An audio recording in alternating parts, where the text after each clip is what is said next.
ಗೌರವರಕ್ಷೆ ರಾಷ್ಟ್ರೀಯ ವಂದನಾ ಚಕ್ರ.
ಸರ್ ಹಿಂದೆ ಅಲ್ಲ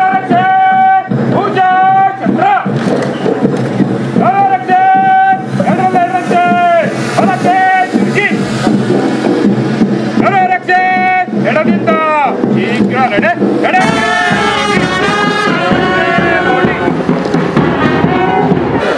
ಜೋರಾದ ಚಪ್ಪಾಳೆಗಳ ಮೂಲಕ ನಾವು ಸಹ ಈ ಅರ್ಥಪೂರ್ಣ ಕಾರ್ಯಕ್ರಮದಲ್ಲಿ ಸಾಕ್ಷಿಯಾಗೋಣ. ಇದೀಗ ತಾನೇ ಲೋಕಾರ್ಪಣೆ ಮಾಡಿದ್ದಾರೆ. ಧನ್ಯವಾದಗಳನ್ನ ಬರಲಿ ಮತ್ತೊಮ್ಮೆ ಜೋರಾದ ಚಪ್ಪಾಳೆ. ನಮ್ಮ ದೇಶಕ್ಕೆ 1947 ನಲ್ಲಿ ಇಂಡಿಪೆಂಡೆನ್ಸ್ ಸಿಕ್ಕಿದ್ರು. ಆದ್ರೂ ಕಲ್ಯಾಣ ಕರ್ನಾಟಕಕ್ಕೆ ಇಂಡಿಪೆಂಡೆನ್ಸ್ ಸಿಕ್ಕಿದ್ದಿಲ್ಲ. 13 ತಿಂಗಳು ಆದ್ರ ಮೇಲೆ ಈ ಕಲ್ಯಾಣ ಕರ್ನಾಟಕಕ್ಕೆ ಇಂಡಿಪೆಂಡೆನ್ಸ್ ಸಿಕ್ಕಿದೆ. ಇದು ಈ ಇಂಡಿಪೆಂಡೆನ್ಸ್ ಸಿಗ್ಬೇಕಂದ್ರೂ ನಮ್ಮ ದೇಶದಲ್ಲಿ ನಿಜವಾಗಲೂ ಸುಮಾರು ಜನ ಹೋರಾಟ ಮಾಡಿದ್ದಾರೆ. ಇದರಲ್ಲಿ ಸುಮಾರು ಕಲ್ಯಾಣ ಕರ್ನಾಟಕಕ್ಕೆ ಜೀವ ಕೊಟ್ಟಿದ್ದಾರೆ. ನಮ್ಮ ಸರ್ದಾರ್ ವಲ್ಲಭಾಯ್ ಪಟೇಲ್ ಅವರು ಅವಾಗ ಹೋಮ್ ಮಿನಿಸ್ಟರ್ ಇದ್ದರು ನಮ್ಮ ದೇಶದ. ಅವರ ನೇತೃತ್ವದಲ್ಲಿ ಕಲ್ಯಾಣ ಕರ್ನಾಟಕಕ್ಕೆ ನಮ್ಮ ಭಾರತ ದೇಶಕ್ಕೆ ತೊಗಲಿಗಾಯಿತು. ಆ ಸೇಮ್ ಪೀರಿಯಡ್ನಲ್ಲಿ ಸುಮಾರು 1947 ನಲ್ಲಿ ಸುಮಾರು ಚಿಕ್ಕ ರಾಜ್ಯ ಇದ್ದು. ಆವಾಗ ಎಲ್ಲ ರಾಜ್ಯ ನಮ್ಮ ಭಾರತ ದೇಶ ಒಳಗೆ ಬಂದರು. ಆದರೂ ಇದು ಹೈದರಾಬಾದ್ ಸ್ಟೇಟ್ ನಿಜಾಮ್ ಅವರು ಒಪ್ಪಿಲ್ಲ. ಅವರು ಸಪ್ರೇಟ್ ಒಂದು ಸ್ಟೇಟ್ ಅಂತ ಘೋಷಣೆ ಮಾಡಿಬಿಟ್ರು. ಆವಾಗ ನಮ್ಮ ಮಹಾತ್ಮ ಗಾಂಧಿ ಅವರು, ನೆಹರೂಜಿ ಅವರು, ಡಾಕ್ಟರ್ ಬಾಬಾ ಸಾಹೇಬ್ ಅಂಬೇಡ್ಕರ್ ಅವರು ದಿಶಾನಲ್ಲಿ ನಮ್ಮ ಸರ್ದಾರ್ಜಿ ವಲ್ಲಭಾಯ್ ಪಟೇಲ್ ಅವರು ಈ ಕಲ್ಯಾಣ ಕರ್ನಾಟಕಕ್ಕೆ ನಮ್ಮ ಭಾರತ ದೇಶಕ್ಕೆ ಸೇರಿದರು. ನಿಜವಾಗ್ಲೂ ಕಲ್ಯಾಣ ಕರ್ನಾಟಕ ಬಗ್ಗೆ 13-14 ತಿಂಗಳು ಎಲ್ಲ ಕೆಲಸ ನಿಂತು ಹೋಗ್ಬಿಟ್ಟು, ಡೆವಲಪ್ಮೆಂಟ್ ಕೆಲಸ ಆಗಲಿ ಬೇರೆ ಬೇರೆ ರೀತಿಯಿಂದ ಎಲ್ಲ ಕೆಲಸ ಸ್ಟಾಪ್ ಆಗಿ. ಆದರೂ ಆಮೇಲೆ ಮತ್ತೆ ನಮ್ಮ ಭಾರತ ದೇಶಕ್ಕೆ ಇನ್ಕ್ಲೂಡ್ ಆದ್ರ ಮೇಲೆ ಮತ್ತೆ ಒಂದು ಹಿಸ್ಟ್ರಿ ಬಂತು. ಏನು ಕಲ್ಯಾಣ ಕರ್ನಾಟಕ ಸಪ್ರೇಟ್ 371 ಆರ್ಟಿಕಲ್ ಮಾಡ್ಬೇಕಂತ ಎಲ್ಲರೂ ಹೋರಾಟ ಮಾಡಿದ್ರು. ತಮ್ಮೆಲ್ಲರಿಗೆ ಗೊತ್ತಿದೆ. ಈ ಹೋರಾಟದಲ್ಲಿ ಸುಮಾರು ಜನ ಫ್ರೀಡಮ್ ಫೈಟರ್ ಇದ್ದಾರೆ. ನಮ್ಮ ವೈಜಯನಾಥ್ ಪಾಟೀಲ್ ಅವರಿದ್ದಾರೆ. ಆ ಥರ ಸುಮಾರು ಜನ ಹೋರಾಟ ಆದ್ರ ಮೇಲೆ 371J ಆವಾಗ ನಮ್ಮ ಸರ್ಕಾರ ಮನಮೋಹನ್ ಸಿಂಗ್ ಪ್ರೈಮ್ ಮಿನಿಸ್ಟರ್ ಇದ್ರು. ಆವಾಗ ನಮ್ಮ ಮಲ್ಲಿಕಾರ್ಜುನ್ ಖರ್ಗೆ ಸಾಹೇಬರು ಮತ್ತೆ ನಮ್ಮ ಧರ್ಮ್ ಸಿಂಗ್ ಸಾಹೇಬರು ಎಲ್ಲರೂ ಆ ಪಾರ್ಲಿಮೆಂಟ್ ನಲ್ಲಿ ಕುಂತಿ 371J ಅಂತ ಘೋಷಣೆ ಆಯಿತು. ಮತ್ತೆ 371 ಘೋಷಣೆ ಆದ್ರ ಮೇಲೆ ಬೆಲ್ಲಾರಿದು ಹೆಸರು ಇದ್ದಿಲ್ಲ. ಮತ್ತೆ ಇಲ್ಲಿ ತಾವೆಲ್ಲರೂ ಸಂಘಟನಾ ಆಗಲಿ, ಫ್ರೀಡಮ್ ಫೈಟರ್ ಆಗಲಿ, ಅವರೆಲ್ಲರದ್ದು ಫೈಟ್ ಆದ್ರ ಮೇಲೆ ಮತ್ತೆ ಬೆಲ್ಲಾರಿ ಹೆಸರು ಕಲ್ಯಾಣ ಕರ್ನಾಟಕದಲ್ಲಿ ಸೇರಿಸಿದ್ರು. ಬೆಲ್ಲಾರಿದು ಒಂದು ಇತಿಹಾಸ ಇದೆ, ಅದು ಒಂದು ಸಪ್ರೇಟ್ ಇತಿಹಾಸ ಇದೆ ಬೆಲ್ಲಾರಿದು. 371J ಆದ್ರ ಮೇಲೆ ಸುಮಾರು ಈ ಸೆಕ್ಷನ್ಗೆ ಸುಮಾರು ಬೆನಿಫಿಟ್ಸ್ ಇಷ್ಟರಾಗಿದೆ. ನಲ್ಲಿ ತಮ್ಮೆಲ್ಲರಿಗೆ ಗೊತ್ತಿದೆ, ಮೊದಲನೇ ಎಜುಕೇಶನ್ ಇಂಪಾರ್ಟೆನ್ಸ್ ಕೊಟ್ಟಿದ್ದಾರೆ, ಹೆಲ್ತ್ ನಲ್ಲಿ ಇಂಪಾರ್ಟೆನ್ಸ್ ಕೊಟ್ಟಿದ್ದಾರೆ, ಗೌರ್ಮೆಂಟ್ ಜಾಬ್ಸ್ ನಲ್ಲಿ ಡೆವಲಪ್ಮೆಂಟ್ಸ್, ರೋಡ್ಸ್ ಆಗಲಿ, ಡ್ರೈನ್ ಆಗಲಿ, ವಾಟರ್ ಸಿಸ್ಟಮ್ ಆಗಲಿ, ಆ ಥರ 371J ಬೋರ್ಡ್ ಮಾಡಿ ಈ ಎಲ್ಲ ಫೆಸಿಲಿಟೀಸ್ ಕಲ್ಯಾಣ ಕರ್ನಾಟಕಕ್ಕೆ ಆಲ್ರೆಡಿ ಸ್ಟಾರ್ಟ್ ಆಗಿದೆ. ಎಸ್ಪೆಷಲಿ ಬೆಲ್ಲಾರಿಗೆ 1500 crores ಜಾಸ್ತಿ ಇಲ್ಲಿ ಕೆಲಸ ಮಾಡಬೇಕಂತ ಈ ಸಲ ಪ್ಲಾನ್ ಇಟ್ಟು ಆಲ್ರೆಡಿ 80% ಕೆಲಸ ಸ್ಟಾರ್ಟ್ ಆಗಿಬಿಟ್ಟಿದೆ. ಈ ಏರಿಯಾಗೆ ಡೆವಲಪ್ಮೆಂಟ್ ಮಾಡಲಿಕ್ಕೆ ಎಲ್ಲರೂ, ಯಾವ ಜಾತಿ, ಯಾವ ಧರ್ಮ, ಯಾವ ಭೇದ ಭಾವ ಇಲ್ಲ, ಯಾವ ಪಾರ್ಟಿ ಪಕ್ಷ ಇಲ್ಲ. ನೀವೆಲ್ಲರೂ ಮೊನ್ನೆ ನಮ್ಮ ತುಕಾರಾಮ್ ಸಾಹೇಬ್ರಿಗೆ MP ಮಾಡಿದ್ದಾರೆ. ಎಲ್ಲರೂ ಕಲ್ತಿ, ಎಲ್ಲ MLAs, MLCs ಈ ಭಾಗಕ್ಕೆ ಒಂದು ಒಳ್ಳೆ ರೀತಿಯಿಂದ ಡೆವಲಪ್ಮೆಂಟ್ ಮಾಡಬೇಕಂತ ತಾವೆಲ್ಲರೂ ಪ್ರಯತ್ನ ಪಟ್ಟಿದ್ದಾರೆ. ಬೆಲ್ಲಾರಿ ಎಷ್ಟು ಇತಿಹಾಸ ಹೇಳಿದ್ರು ಕಡಿಮೆ ಇದೆ. ಇಲ್ಲಿ ಫೋರ್ಟ್ ಇದೆ, ದೇವಾಲಯ ಇದೆ, ದರ್ಗಾಸ್ ಇದೆ, ಚರ್ಚ್ ಇದೆ.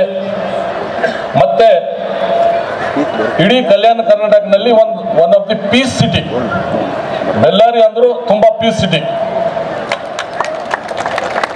ಮತ್ತೆ ತುಂಬಾ ಡೆವಲಪ್ಮೆಂಟ್ ಸಿಟಿ, ಇಂಡಸ್ಟ್ರಿಯಲ್ ಬೆಲ್ಲಾರಿ ಅಂದು ಇಂಡಸ್ಟ್ರಿಯಲ್ ಏರಿಯಾ, ಸ್ಟೀಲ್ ಸಿಟಿ ಅಂತ ಕರೀತಾರೆ. ಆ ಥರ ಸುಮಾರು ಏರಿಯಾಗೆ ಸಪ್ರೇಟ್ ಬೆಲ್ಲಾರಿನಲ್ಲಿ ಹೆಸರಿಟ್ಟಿದ್ದಾರೆ. ಅದ್ರ ಸಲಗೆ ನಮ್ಮ ಸರ್ಕಾರ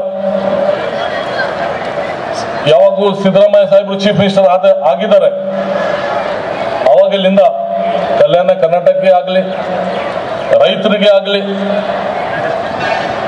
ಯಾವಾಗಲೂ ಜೊತೆಗಿದ್ದಾರೆ. ಯುವಕರು ಆಗಲಿ, ಬಿಸ್ನೆಸ್ ಮ್ಯಾನ್ ಆಗಲಿ, ಬಡವರು ಆಗಲಿ, ಅವರು ಪರವಾಗಿ ನಮ್ಮ ಸರ್ಕಾರ ಇದೆ. ತಮ್ಮೆಲ್ಲರಿಗೂ ಗೊತ್ತಿರ್ಬೋದು, 5 ಗ್ಯಾರಂಟಿ ಘೋಷಣೆ ಮಾಡಿದ್ದಾರೆ. ಎಲ್ಲ 5 ಗ್ಯಾರಂಟಿ ಜಾರಿಗೆ ಬಂದಿದೆ. ಈ 5 ಗ್ಯಾರಂಟಿಲಿಂದ ಲಕ್ಷ ಜನಗೆ ಬೆನಿಫಿಟ್ಸ್ ಆಗಿದೆ. ಹೆಣ್ಮಕ್ಕಳಿಗೆ ಬಸ್ ಫ್ರೀ ಇದೆ, ಕರೆಂಟ್ ಫ್ರೀ ಇದೆ 200 ಯೂನಿಟ್ಸ್ ತನ. ಮತ್ತೆ 2,000 ರೂಪಾಯಿ ಮನೆಗೆ 2,000 ರೂಪಾಯಿ ಮನೆಗೆ ಮುಟ್ಲತ್ತದ. ಯುವಕರಿಗೆ ಇದೆ 3,000 ಇದೆ, ಡಿಪ್ಲೊಮಾ ಅವರಿಗೆ 2,500 ಇದೆ. ಅಕ್ಕಿ ಇದೆ 5 kg. ಅಕ್ಕಿ ಕೊಟ್ಟಿಲ್ಲ ಅಂದ್ರು ಆ ಪರವಾಗಿ 1% 175 ರೂಪೀಸ್ ಕೊಡ್ಲತ್ತಾರೆ ಡೈರೆಕ್ಟ್. ಆ ತರ ಸುಮಾರು ಯೋಜನೆಯಲ್ಲಿ ಕೆಲಸ ಮಾಡಿದ್ದಾರೆ. ಅದ್ರ ಸಲಗೆ ತಮ್ಮೆಲ್ಲರಿಗೆ ನಾನು ಇನ್ನೊಂದ್ಸಲ ತುಂಬಾ ಧನ್ಯವಾದ ಹೇಳ್ತೇನೆ. ಜೊತೆಗೆ ಸುಮಾರು ಎಜುಕೇಶನ್ ನಲ್ಲಿ ಪ್ರೈಮರಿ ಸ್ಕೂಲ್ ಆಗ್ಬೋದು, ಮೊರಾರ್ಜಿ ದೇಸಾಯಿ ಸ್ಕೂಲ್ ಆಗ್ಬೋದು, ಕಿತ್ತೂರು ರಾಣಿ ಚಿನ್ನಮ್ಮ ಆಗ್ಬೋದು, ಹಾಸ್ಟೆಲ್ ಆಗ್ಬೋದು, ಎಜುಕೇಶನ್ ಲೋನ್ ಇರ್ಬೋದು. ನಮ್ಮ ಸರ್ಕಾರ ಬಂದ್ರ ಮೇಲೆ ಎಲ್ಲರಿಗೆ ಈ ಸಪೋರ್ಟ್ ಇದೆ. ಈ ಎಲ್ಲ ಗ್ಯಾರಂಟೀಸ್ ನಲ್ಲಿ ಯಾವ ಪಾರ್ಟಿ ಪಕ್ಷ ಇಲ್ಲ, ಯಾವ ಜಾತಿ ಇಲ್ಲ, ಎಲ್ಲರಿಗೆ ಈ ಗ್ಯಾರಂಟೀಸ್ ಸಪೋರ್ಟ್ಸ್ ಇದೆ. ಅದರ ಜೊತೆಗೆ ನಾನು ಮುನ್ಸಿಪಾಲಿಟಿ ಅಡ್ಮಿನಿಸ್ಟ್ರೇಷನ್ ಮಿನಿಸ್ಟರ್ ಆಗಿದ್ದೇನೆ. ನಮ್ಮ ಡಿಪಾರ್ಟ್ಮೆಂಟ್ಲಿಂದ ಮೊದಲನೇ ಪ್ರಿಫರೆನ್ಸ್ ಏನು ಕೊಟ್ಟಿದ್ದಾರೆ ಅಂದ್ರು, ಪ್ಯೂರಿ ವಾಟರ್ ಸಿಸ್ಟಮ್ನಲ್ಲಿ ನಾವು ಫಸ್ಟ್ ಡೆವಲಪ್ಮೆಂಟ್ ಮಾಡಬೇಕು. ಏನು ವಾಟರ್ ಸಿಸ್ಟಮ್ ಇದೆ, ಮನೆ ಮನೆಗೆ ವಾಟರ್ ಹೋಗ್ತದೆ, ಆ ವಾಟರ್ನಲ್ಲಿ ಪ್ಯೂರಿಟಿ ತರಬೇಕು, ಮತ್ತೆ ಎಲ್ಲರಿಗೆ ಸಿಗ್ಬೇಕು ಅಂತ ಫಸ್ಟ್ ಪ್ರಿಫರೆನ್ಸ್ ಅಲ್ಲಿ ಮಾಡಿದ್ದಾರೆ. ಸೆಕೆಂಡ್ ಪ್ರಿಫರೆನ್ಸ್ ಸುಮಾರು ತಮ್ಮೆಲ್ಲರಿಗೆ ಗೊತ್ತಿದೆ, ನಾನು ಈಗ ಬೆಳಗ್ಗೆ ಇಂದಿರಾ ಕ್ಯಾಂಟೀನ್ಗೆ ಭೇಟಿ ಕೊಟ್ಟಿದ್ದೀನಿ. ಸರ್ಪ್ರೈಸ್ ವಿಸಿಟ್, ನಾನು ಡಿಪ್ಟಿ ಕಮಿಷನರ್ ಅವರು ಸುಮಾರು ಜನ ಅವರು ಬಂದಿದ್ರು. ಇಂದಿರಾ ಕ್ಯಾಂಟೀನ್ ಬಡವರ ಸಲಗೆ ಮೊದಲು 200 ಇಂದಿರಾ ಕ್ಯಾಂಟೀನ್ ಇತ್ತು. ಯಾವಾಗಲೂ Siddaramaiah sir last time CM ಆದಾಗ ಮತ್ತೆ ಸೆಂಟರ್ನಲ್ಲಿ ಸ್ವಲ್ಪ ಸ್ಟಾಪ್ ಆಗಿತ್ತು, ಮತ್ತೆ ತಿರ್ಗಾ ಹೊಸ 200 ಇಂದಿರಾ ಕ್ಯಾಂಟೀನ್ ಕೊಟ್ಟಿದ್ದಾರೆ. ಮತ್ತೆ ಹೊಸ ಇಂದಿರಾ ಕ್ಯಾಂಟೀನ್ ಎಲ್ಲರಿಗೆ ಬಡವರಿಗೆ ಅದರಿಂದ ಹೆಲ್ಪ್ ಆಗ್ತದೆ. 5 ರೂಪಾಯಿ ಬ್ರೇಕ್ಫಾಸ್ಟ್ ಇದೆ, 10 ರೂಪಾಯಿನಲ್ಲಿ ಊಟ ಇದೆ, ಮಧ್ಯಾಹ್ನ ಸಾಯಂಕಾಲ 10 ರೂಪಾಯಿದು ಊಟ ಇದೆ. ಇದು ಸ್ಟೂಡೆಂಟ್ಸ್ಗೆ ಆಗಲಿ, ರೈತರಿಗೆ ಆಗಲಿ, ಕೂಲಿ ಏನು ಮಾಡ್ತಾರೆ ಅವರಿಗೆ ಎಲ್ಲರಿಗೆ ಬೆನಿಫಿಟ್ ಆಗಲಿ ಅಂತ ಇಂದಿರಾ ಕ್ಯಾಂಟೀನ್ ಕೊಟ್ಟಿದ್ದಾರೆ. UGDನಲ್ಲಿ ಕೆಲಸ ಮಾಡ್ಬೇಕಂದ್ರೆ ಸಾವಿರಾರು ಕೋಟಿ UGDನಲ್ಲಿ ದುಡ್ಡಿಟ್ಟು ಎಲ್ಲ ಡಿಸ್ಟ್ರಿಕ್ಟ್ ವೈಸ್ ಡಿಸ್ಟ್ರಿಬ್ಯೂಷನ್ ಆಗ್ಲತ್ತದೆ. ಅದ್ರ ಜೊತೆಗೆ ಕ್ಲೀನ್ ಇರ್ಬೇಕು, ಸಿಟಿ ಆಗಲಿ ವಿಲೇಜ್ ಆಗಲಿ ಕ್ಲೀನ್ ಇರ್ಬೇಕಂತ, ಅದು ಲೆಗೇಸಿ ಆಗಲಿ ವೇಸ್ಟ್ ಆಗಲಿ ಅದಕ್ಕೆ ಸುಮಾರು ದುಡ್ಡು ನಾವು ಇಟ್ಟು ಕೆಲಸ ಮಾಡ್ಲತ್ತೀವಿ.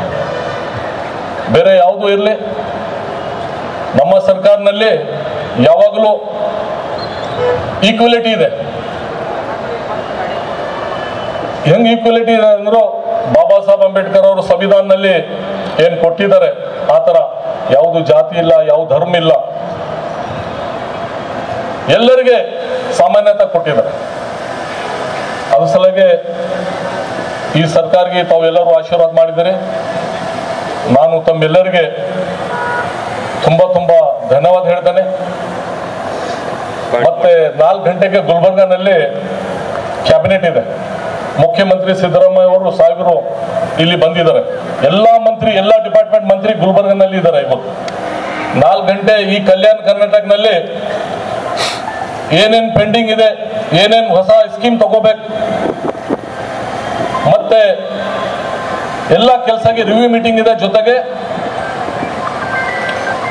ಮತ್ತು ಹೊಸ ಸ್ಕೀಮ್ಗೆ ಈ ಕಲ್ಯಾಣ ಕರ್ನಾಟಕಕ್ಕೆ ಕೊಡ್ಬೇಕಂತ ಡಿಮ್ಯಾಂಡ್ ಮಾಡಿ ಎಲ್ಲ ಪ್ರಪೋಸಲ್ ರೆಡಿ. ಬೆಳ್ಳಾರಿ ಆಗಲಿ, ಬೀದರ್ ಆಗಲಿ, ರಾಯಚೂರು ಆಗಲಿ, ಕೊಪ್ಪಳ ಆಗಲಿ, ಆ ಥರ ಎಲ್ಲ ಡಿಸ್ಟ್ರಿಕ್ಟ್ಲಿಂದ, ಗುಲ್ಬರ್ಗ ಆಗಲಿ, ಎಲ್ಲ ಡಿಸ್ಟ್ರಿಕ್ಟ್ಲಿಂದ ಎಲ್ಲ ಪ್ರಪೋಸಲ್ ರೆಡಿ ಆಗಿ ಇವತ್ತು ಕ್ಯಾಬಿನೆಟ್ನಲ್ಲಿ ಕ್ಲಿಯರ್ ಮಾಡಬೇಕಂತ ನಮ್ಮೆಲ್ಲರದು ಪ್ರೆಷರ್ ಇದೆ. ಕಲ್ಯಾಣ ಕರ್ನಾಟಕನಲ್ಲಿ ನಮ್ಮ CM ಸಿದ್ದರಾಮಯ್ಯ ಸಾಹೇಬರು ಬಂದ್ರ ಮೇಲೆ ಮತ್ತೆ ತಿರ್ಗಾ 3,000 ಕೋಟಿ ದುಡ್ಡು ಕೊಟ್ಟಿದ್ದಾರೆ. 3,000 ದುಡ್ಡು ಕೊಟ್ಟು ಇಮಿಡಿಯೇಟ್ ಡಿಸೆಂಬರ್ ತನ ಅದು ಫಿನಿಶ್ ಮಾಡ್ಬೇಕು ಅಂತ ಸ್ಟ್ರಿಕ್ಟ್ಲಿ ಡೈರೆಕ್ಷನ್ ಕೊಟ್ಟಿದ್ದಾರೆ. ಮತ್ತೆ ಮಾರ್ಚ್ ಬಂದ ಮೇಲೆ ಮತ್ತೆ ಹೊಸ 5,000 ಕೋಟಿ ಕೊಡ್ತಾರಂತ ಕಲ್ಯಾಣ ಕರ್ನಾಟಕಕ್ಕೆ ಹೇಳಿದ್ದಾರೆ. ಇದು ಒಂದು ಬಂಪರ್ ನಮ್ಮ ಕಲ್ಯಾಣ ಕರ್ನಾಟಕ ಇದೆ. 5,000 ಕೋಟಿ ಖರ್ಚು ಮಾಡಬೇಕಂದ್ರೆ ಎಲ್ಲ ರೋಡ್, ಡ್ರೈನ್, ಲೈಟ್ಸ್, ಈ ತರ ಇವತ್ತು ಸುಮಾರು ಕ್ಯಾಬಿನೆಟ್ನಲ್ಲಿ ಚರ್ಚೆ ಆಗಿ ಇವತ್ತು ಸುಮಾರು ತೀರ್ಮಾನ ಆಗ್ತದೆ. ಅದ್ರ ಸಲಗೆ ನಾನು ತಮ್ಮೆಲ್ಲರಿಗೆ, ಎಲ್ಲ ಡಿಪಾರ್ಟ್ಮೆಂಟ್, ಎಲ್ಲ ಗೌರ್ಮೆಂಟ್ ಸರ್ವೆಂಟ್ ಅವರು ತಾವೆಲ್ಲರೂ ಬಂದಿದ್ದೀರಿ, ಎಲ್ಲ ಸ್ಟೂಡೆಂಟ್ಸ್, ಎಲ್ಲ ಬೆಳ್ಳಾರಿ ಜಿಲ್ಲೆ ಎಲ್ಲರಿಗೆ ನಾನು ತುಂಬ ಧನ್ಯವಾದ ಹೇಳ್ತೇನೆ. ಜೈ ಹಿಂದ್, ನಮಸ್ಕಾರ. ನಾನು ಎಲ್ಲರೂ ಆಶೀರ್ವಾದ ಮಾಡಿ ಮೊದಲನೇ ಬಾರಿ ಬಳ್ಳಾರಿ ಜಿಲ್ಲೆ ಲೋಕಸಭಾ ಸದಸ್ಯನಾಗಿ ಇವತ್ತು ಇಲ್ಲಿ ನಿಂತಿರೋದಕ್ಕೆ ನಿಜವಾಗ್ಲೂ ತುಂಬಾ ಸಂತೋಷ ಆಗ್ತದೆ. ತಮ್ಮೆಲ್ಲರಿಗೂ ಮೊದಲನೇದಾಗಿ ಕೃತಜ್ಞತೆಗಳನ್ನ ಈ ವೇದಿಕೆಯಲ್ಲಿ ಸಲ್ಲಿಸ್ತಾ ಇದ್ದೀನಿ. ಇವತ್ತು ನಮ್ಮ ಸಚಿವರು ಹೇಳಿದ ಹಾಗೆ ಕಲ್ಯಾಣ ಕರ್ನಾಟಕದ ಭಾಗದಲ್ಲಿ ಅನೇಕ ನಾಯಕರು, ವೈಜನಾಥ್ ಪಾಟೀಲ್ ಸಾಹೇಬ್ರು ಇರ್ಬೋದು, ಯಾಕಂದ್ರೆ ದೇಶ 1947 ಆಗಸ್ಟ್ 15ರಲ್ಲಿ ಸ್ವಾತಂತ್ರ್ಯ ಬಂದ ಮೇಲೆ ಈ ದೇಶನ ಒಂದು ಸದೃಢ ದೇಶವಾಗಿ ಕಟ್ಟಬೇಕು. ಸದೃಢ ದೇಶದಲ್ಲಿ ಎಲ್ಲರೂ ಕೂಡ ಇವತ್ತು ನೆಮ್ಮದಿಯಾಗಿ ಬದುಕಬೇಕು, 100 ಕಾಲ ಚೆನ್ನಾಗಿರ್ಬೇಕು ಅಂತಂತೇಳಿ ಇವತ್ತು ನಮ್ಮ ರಾಷ್ಟ್ರಪಿತ ಮಹಾತ್ಮ ಗಾಂಧಿ ಅವರ ನೇತೃತ್ವದಲ್ಲಿ ನಾವು ಸ್ವಾತಂತ್ರ್ಯವನ್ನು ಪಡ್ಕೊಂಡ್ವಿ. ಅದಾದ್ಮೇಲೆ ದೇಶನ ಮುನ್ನಡೆಸ್ಬೇಕಲ್ಲ. ದೇಶನ ಮುನ್ನಡೆಸ್ಬೇಕಾದ್ರೆ ನಾವು ಸಂವಿಧಾನವನ್ನು ರಚನೆ ಮಾಡಬೇಕು. ಸಂವಿಧಾನವನ್ನ ರಚನೆ ಮಾಡಬೇಕಾದ್ರೆ ಡಾಕ್ಟರ್ ಬಾಬಾ ಸಾಹೇಬ್ ಅಂಬೇಡ್ಕರ್ ಅವರ ಒಂದು ಸಮಿತಿ ಅವರ ಅಧ್ಯಕ್ಷತೆಯಲ್ಲಿ ಸಮಿತಿಯನ್ನು ರಚನೆ ಮಾಡಿ ನಾವೆಲ್ಲರೂ ಕೂಡ ಇವತ್ತು 1950 ಜನವರಿ 26 ಗಣರಾಜ್ಯೋತ್ಸವದ ಒಂದು ಆಚರಣೆ ಮಾಡೋದ್ರ ಮೂಲಕ ನಾವು ಸಂವಿಧಾನವನ್ನು ಒಪ್ಪಿಕೊಂಡು ಆ ಸಂವಿಧಾನದ ವ್ಯವಸ್ಥೆನಲ್ಲಿ ನಾವು ಕೂಡ ಮುನ್ನಡೀತಾ ಇದ್ವಿ. ಮೊನ್ನೆ 14ನೇ ತಾರೀಕು ಕೂಡ ನಾವು ಅಂತಾರಾಷ್ಟ್ರೀಯ ಪ್ರಜಾಪ್ರಭುತ್ವ ದಿನಾಚರಣೆ ಮಾಡೋದ್ರ ಮೂಲಕ ಇವತ್ತು ಇತಿಹಾಸವನ್ನು ನಾವು ಅದನ್ನ ಮರೆತವರು ಇತಿಹಾಸ ಸೃಷ್ಟಿಸಲ್ಲ ಅಂತ ಬಾಬಾ ಸಾಹೇಬ್ ಅಂಬೇಡ್ಕರ್ ಹೇಳ್ತಾರೆ. ನಾವೆಲ್ಲರೂ ಕೂಡ ಬೀದರ್ಲಿಂದ ಚಾಮರಾಜನಗರ ಮಠ ಎಲ್ಲರಿಗೂ ಕೈ ಜೋಡಿಸೋದ್ರ ಮೂಲಕ ವಿದ್ಯಾರ್ಥಿನಿಯರು ಎಲ್ಲ ಪ್ರಜೆಗಳು ಸೇರಿ ಕೈ ಜೋಡಿಸೋದ್ರ ಮೂಲಕ ಇವತ್ತು ಇತಿಹಾಸವನ್ನು ಸೃಷ್ಟಿ ಮಾಡ್ತಕ್ಕಂಥ ಕೆಲಸ ಇವತ್ತು ಮಾನ್ಯ ಮುಖ್ಯಮಂತ್ರಿಗಳು, ಉಪಮುಖ್ಯಮಂತ್ರಿಗಳು ಜೊತೆಗೆ 6.5 ಕೋಟಿ ಜನ ವಿದ್ಯಾರ್ಥಿನಿ ಎಲ್ಲರೂ ಸೇರಿ ಮತ್ತೆ ಇತಿಹಾಸವನ್ನು ಸೃಷ್ಟಿ ಮಾಡ್ತಕ್ಕಂಥ ಒಂದು ಕೆಲಸ ಆಗಿರ್ತಕ್ಕಂಥದ್ದು ಅದೇ ನಮ್ಮ ಗಟ್ಟಿನೆಲ್ಲ. ಅದಕ್ಕೆ ದೇಶದಲ್ಲಿ ಪೂರಕವಾಗಿ ಪ್ರಜಾಪ್ರಭುತ್ವ ಇರಬೇಕು ಅಂತೇನೆ ಅನೇಕ ಪ್ರಾಂತ್ಯಗಳು, ಗೋವಾ ಇರ್ಬೋದು, ನಿಜಾಮರು ಇರ್ಬೋದು, ಜೊತೆಗೆ ನಮ್ಮ ಸಂಡೂರು ಕೂಡ ಇರ್ಬೋದು. ಸ್ವಾತಂತ್ರ್ಯ ಬಂದಲ್ಲಿ ನಮ್ ಸೇರಿದ್ದಿಲ್ಲ ಬೈ, ಸಂಡೂರು ಸೇರಿರ್ಲಿಲ್ಲ, ಸಂಸ್ಥಾನ ನಮ್ದು. ಅದಾದ್ಮೇಲೆ ಸೇರ್ಕೊಂಡು ನಮ್ದು ಈ ರೀತಿಯಾಗಿ 1948 ನಾವು ಸೇರಿರೋದು ಕೂಡ. ಅವಾಗ ಈ ರೀತಿಯಾಗಿ ಇವತ್ತು ಎಲ್ಲಾ ಪ್ರಾಂತ್ಯಗಳು ಸೇರ್ಬೇಕು, ಸದೃಢ ಭಾರತ ಆಗ್ಬೇಕು ಅನ್ನೋ ಸರ್ದಾರ್ ವಲ್ಲಭಾಯ್ ಪಟೇಲ್ ಅವರು ದಿಟ್ಟ ನಿರ್ಧಾರದಿಂದ ಇವತ್ತು ನಮಗೆ ಒಂದು ನ್ಯಾಯವನ್ನು ಕೊಟ್ಟರು. ಆ ನಿಟ್ಟಿನಲ್ಲಿ ನಾವೆಲ್ಲರೂ ಕೂಡ ಇತಿಹಾಸವನ್ನು ಎಳೆಯಾಗಿ ನಮ್ಮ ರೈನ್ಕಾನಣ್ಣರವರು ಎಲ್ಲ ತಮ್ಮ ಮುಂದೆ ಇವತ್ತು ಹೇಳಿರ್ತಕ್ಕಂಥದ್ದು ನಮಗೆ ಇತಿಹಾಸ. ನಾವು ಇತಿಹಾಸನ ತಿಳ್ಕೋಬೇಕು. ಇಂಥ ಕಾರ್ಯಕ್ರಮಗಳು ಯಾಕೆ ನಾವು ಮಾಡ್ತಾ ಇದೀವಪ್ಪ ಅಂತಂತಂದ್ರೆ ನಾವು ಕನಸು ಕಂಡಿದ್ವಿ, ಏನು ಸಾಧಿಸಿದ್ವಿ, ಏನು ಸಾಧಿಸಬೇಕಾಗಿದೆ ಅಂತದನ್ನ ಇದು ಪರಿಶೀಲಿಸಿ ನೋಡ್ತಕ್ಕಂಥ ಒಂದು ವೇದಿಕೆಗೆ ಇವತ್ತು ಸರ್ಕಾರಗಳು ಇವತ್ತು ನಮಗೆಲ್ಲ ಕಾರ್ಯಕ್ರಮಗಳನ್ನೆಲ್ಲ ಕೊಟ್ಟಿದ್ದಾರೆ. ಇವತ್ತು ವಿಶೇಷವಾಗಿ ಈ ಸಬ್ಜೆಕ್ಟ್ ಬರೋಕ್ಕೆ ಕಾರಣ ಏನಪ್ಪಾ ಅಂತಂತಂದಪ್ಪ ಅಂದ್ರೆ ಇಂದಿನ ಮುಖ್ಯಮಂತ್ರಿಗಳಾಗಿರ್ತಕ್ಕಂಥ ನಮ್ಮ ಎಸ್.ಎಂ. ಕೃಷ್ಣ ಸಾಹೇಬರು 1999 ಆಮೇಲೆ 2003 ಮಟ್ಟ ಈ ರಾಜ್ಯದ ಮುಖ್ಯಮಂತ್ರಿಗಳಾಗಿರ್ತಾರೆ. ಅವತ್ತು ಅವರು ಈ ಒಂದು ಬೆಂಗಳೂರು ಸೈಡು, ಮುಂಬೈ ಕರ್ನಾಟಕ, ಜೊತೆಗೆ ಹೈದರಾಬಾದ್ ಕರ್ನಾಟಕ, ಇದು ಬಹಳಷ್ಟು ತಾರತಮ್ಯ ಇತ್ತು. ಈ ತಾರತಮ್ಯ ಇದ್ದಾಗ ಇದನ್ನು ಹೋಗ್ಲಾಡಿಸ್ಬೇಕು, ಈ ತಾರತಮ್ಯ ಇರಬಾರ್ದು, ಸಂಪೂರ್ಣ ಒಂದು ನೆಮ್ಮದಿಯ ಒಂದು ಅಭಿವೃದ್ಧಿಯ ಕರ್ನಾಟಕ ಆಗ್ಬೇಕು ಅಂತೇಳಿ ಡಾಕ್ಟರ್ ನಂಜುಂಡಪ್ಪ ವರದಿಯ ಒಂದು ಸಮಿತಿಯನ್ನ ಅವರು, ಕರೆಕ್ಟ್ ಏನಪ್ಪ, ಡಾಕ್ಟರ್ ನಂಜುಂಡಪ್ಪ ಒಂದು ಸಮಿತಿಯನ್ನು ಮಾಡಿಬಿಟ್ಟು 2002ರಲ್ಲಿ ಅವರು ಒಂದು ವರದಿಯನ್ನು ತಯಾರಿಸ್ತಾರೆ. ಅವತ್ತು ಯಾವ್ದು ಅಭಿವೃದ್ಧಿ ಹೊಂದಿದ ಜಿಲ್ಲೆಗಳು, ತಾಲೂಕುಗಳಿದ್ದಾವೆ, ಯಾವ ಜಿಲ್ಲೆಗಳು ಇವತ್ತಿನ ದಿನ ಶಿಕ್ಷಣ, ಆರೋಗ್ಯ, ಕೃಷಿ ಜೊತೆಗೆ ಮೂಲಭೂತ ಸೌಕರ್ಯಗಳಿಂದ ಯಾವ ಹಿಂದುಳಿದಾವೆ ಅದನ್ನ ಸರಿದೂಗಿಸ್ಬಿಟ್ಟು ಎಲ್ಲರೂ ಕೂಡ ಒಂದು ಅಭಿವೃದ್ಧಿ ಹೊಂದಿದ ಒಂದು ರಾಜ್ಯ ಮಾಡಬೇಕು ಅಂತಂತೇಳಿ ಸಮಿತಿ ಡಾಕ್ಟರ್ ನಂಜುಂಡಪ್ಪ ಅವರ ಒಂದು ಅಧ್ಯಕ್ಷತೆಯಲ್ಲಿ ಒಂದು ಸಮಿತಿ ಮಾಡಿದಾಗ ಅದರಲ್ಲಿ ಸುಮಾರಾಗಿ ಇಡೀ ರಾಜ್ಯಾದ್ಯಂತ 114 ತಾಲೂಕುಗಳು, ಅತ್ಯಂತ ಹಿಂದುಳಿದ ತಾಲೂಕುಗಳು, ಅತಿ ಹಿಂದುಳಿದ ತಾಲೂಕುಗಳು, ಆಮೇಲೆ ಹಿಂದುಳಿದ ತಾಲೂಕುಗಳು, ಈ ರೀತಿಯಾಗಿ ವಿಂಗಡಣೆ ಮಾಡಿದಾಗ ನಮ್ಮಲ್ಲಿ ಸುಮಾರಾಗಿ ನಮ್ಮ 175 ತಾಲೂಕುಗಳಿದ್ವು. ಯಾವಾಗ 2002ರಲ್ಲಿ 175 ತಾಲೂಕುಗಳಲ್ಲಿ ಸುಮಾರಾಗಿ 114 ತಾಲೂಕುಗಳು ಹಿಂದುಳಿದ ತಾಲೂಕುಗಳು ಅಂತೇಳಿ ನಂಜುಂಡಪ್ಪ ವರದಿಯವರು ಕೊಟ್ಟಾಗ ಅದರಲ್ಲಿ ನಮ್ಮ 41 ತಾಲೂಕುಗಳಲ್ಲಿ 39 ತಾಲೂಕುಗಳು, ಅವಾಗ ನಮ್ಮ ಹೈದರಾಬಾದ್ ಕರ್ನಾಟಕ ವ್ಯಾಪ್ತಿಗಳಿಗೆ 39 ತಾಲೂಕುಗಳ, ಅದರಲ್ಲಿ 21 ತಾಲೂಕುಗಳು ಅತ್ಯಂತ ಹಿಂದುಳಿದ ತಾಲೂಕುಗಳು ಅಂತೇಳಿ ಗುರುತಿಸಿ ಕೊಟ್ಟಿರ್ತಕ್ಕಂಥ ವರದಿ ಡಾಕ್ಟರ್ ನಂಜುಂಡಪ್ಪ ವರದಿಯವರು ಅಂತ ವೇದಿಕೆಯಲ್ಲಿ ಹೇಳಲಿಕ್ಕೆ ನಾನು ಇಷ್ಟ. ಇದನ್ನೆಲ್ಲರೂ ಕೂಡ ನಾವು ತಿಳ್ಕೋಬೇಕಾಗಿದೆ. ಅಂದ್ರೆ ನಾವು ಶಿಕ್ಷಣದಿಂದ, ಆರೋಗ್ಯದಿಂದ, ಸಾಮಾಜಿಕವಾಗಿ, ಆರ್ಥಿಕವಾಗಿ ಮೂಲಭೂತ ಸೌಕರ್ಯಗಳಿಂದ ನಾವೆಷ್ಟು ವಂಚಿತರಾಗಿದ್ದೀವಿ ಅನ್ನೋದು ನಾವೆಲ್ಲ ತಿಳ್ಕೋಬೇಕಾಗಿದೆ. ಇದನ್ನ ಮನಗಂಡು ಅವತ್ತಿನ ದಿನ ಎಸ್ ಎಂ ಕೃಷ್ಣ ಸಾಹೇಬರು ಇದನ್ನ ಮನಗಂಡು ಮಾಡಬೇಕು ಅಂತೇಳಿ ಕೇಂದ್ರ ಸರ್ಕಾರಕ್ಕೆ ವರದಿ ಕಳಿಸ್ತಾರೆ. ಏನಂತ, ಈ ಒಂದು ಹೈದರಾಬಾದ್ ಕರ್ನಾಟಕದ ಪ್ರದೇಶಗಳನ್ನ ಅತ್ಯಂತ ಹಿಂದುಳಿದ ತಾಲೂಕುಗಳಂತ ಇರೋದ್ರಿಂದ ಬಾತ್ಯಮ್ಮ ಮೇಲ್ ಪುರಸಭೆ ಪಟ್ಟಣ ಪಂಚಾಯತ್ ಅಧ್ಯಕ್ಷರು ಬಸಮಕ್ಕ ಬಂದರು ಕರೆದಿದ್ದಾರೆ. ಅದನ್ನ ನೀವು ವಿಶೇಷ ಸ್ಥಾನಮಾನ ಕೊಡಬೇಕು. ಈ ತಾಲೂಕುಗಳು ಬಹಳಷ್ಟು ಜಿಲ್ಲೆಗಳು, ನಮ್ಮ ಒಂದು 6 ಜಿಲ್ಲೆಗಳು ಏನಿದ್ದಾವೆ ಇನ್ಕ್ಲೂಡಿಂಗ್ ಬಳ್ಳಾರಿ ಸೇರಿ 6 ಜಿಲ್ಲೆಗಳು ಬಹಳಷ್ಟು ಹಿಂದುಳಿದವೆ, ಕೊಡಬೇಕು ಅಂತ ಹೇಳಿ ಅವತ್ತು ಕಳಿಸಿದಾಗ, ಅವತ್ತು ಅಂದಿನ ಒಂದು ಬಿಜೆಪಿ ಸರ್ಕಾರ LK ಅಡ್ವಾಣಿ ಸಾಹೇಬರು, ಇದೇನು ನಾನು ಪಕ್ಷ ಗಿಕ್ಷ ಅಂತ ಮಾತಾಡ್ತಿಲ್ಲ, ಏನು ನಡೆದಿದೆ, ಏನು ಆಗಿದೆ ರೆಕಾರ್ಡ್ ನಲ್ಲಿ ಇದೆ, ಅದು ಕೂಡ ಅದನ್ನ ನಾನು ಈ ಸಭೆಯಲ್ಲಿ ಹೇಳಲಿಕ್ಕೆ ಇಷ್ಟಪಡ್ತೇನೆ. ಇದಕ್ಕೆ ವಿಶೇಷ ಸ್ಥಾನಮಾನ ಕೊಡಲ್ಲ ಅಂತಂದೇಳಿ ಅಂದಿನ ಉಪ ಪ್ರಧಾನಿಗಳು ಮತ್ತು ಕೇಂದ್ರ ಗೃಹ ಸಚಿವರಾಗಿರ್ತಕ್ಕಂಥ LK ಅಡ್ವಾಣಿ ಸಾಹೇಬರು ಆಗಲ್ಲ ಅಂತಂದೇಳಿ ವಾಪಸ್ ಕಳಿಸ್ತಾರೆ. ಆದ್ರೆ ನಮ್ಮ ಸರ್ಕಾರ UPA ಗವರ್ಮೆಂಟ್ 2 ಬಂದಾಗ ಮನಮೋಹನ್ ಸಿಂಗ್ ಅವರು ಪ್ರಧಾನಮಂತ್ರಿಗಳಾಗಿರ್ತಾರೆ. ನಮ್ಮ ಹೈದರಾಬಾದ್ ಕರ್ನಾಟಕದ ಧೀಮಂತ ನಾಯಕರಾಗಿರ್ತಕ್ಕಂಥ ಮಲ್ಲಿಕಾರ್ಜುನ ಖರ್ಗೆ ಸಾಹೇಬರು ರೈಲ್ವೆ ಮಿನಿಸ್ಟರ್ ಆಗಿರ್ತಾರೆ.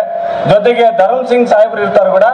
ಜೊತೆಗೆ ಈ ರಾಜ್ಯದ ಅಕ್ಷಯ ತೃತೀಯ ದಿನನೇ ಬುದ್ಧ ಬಸವ ಅಂಬೇಡ್ಕರ್ ಅವರ ಒಂದು ಅನುಯಾಯಿಗಳಾಗಿರ್ತಕ್ಕಂಥ ಸಿದ್ದರಾಮಯ್ಯ ಸಾಹೇಬರು ಈ ರಾಜ್ಯದ ಮುಖ್ಯಮಂತ್ರಿಗಳಾಗಿರ್ತಾರೆ 2013ರಲ್ಲಿ.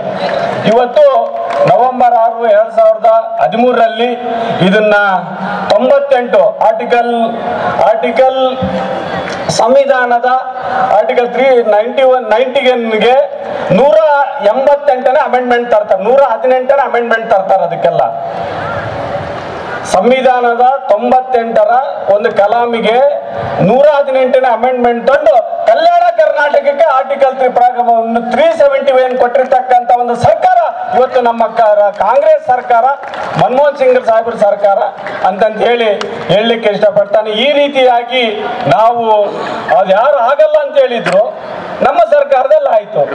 ಅದಕ್ಕೆ ನಂದು ನೀನ್ ಎತ್ತ ನೋಡ್ತೀಯಲ್ಲ ನಾಗರಾಜಣ್ಣ, ನಾನು ಕರೆಕ್ಟ್ ಕ್ಲೈಮ್ಯಾಕ್ಸಿಗೆ ಬಂದ ನಿನ್ನ ಜೊತೆಗಿರ್ಬೇಕು ನೀನು.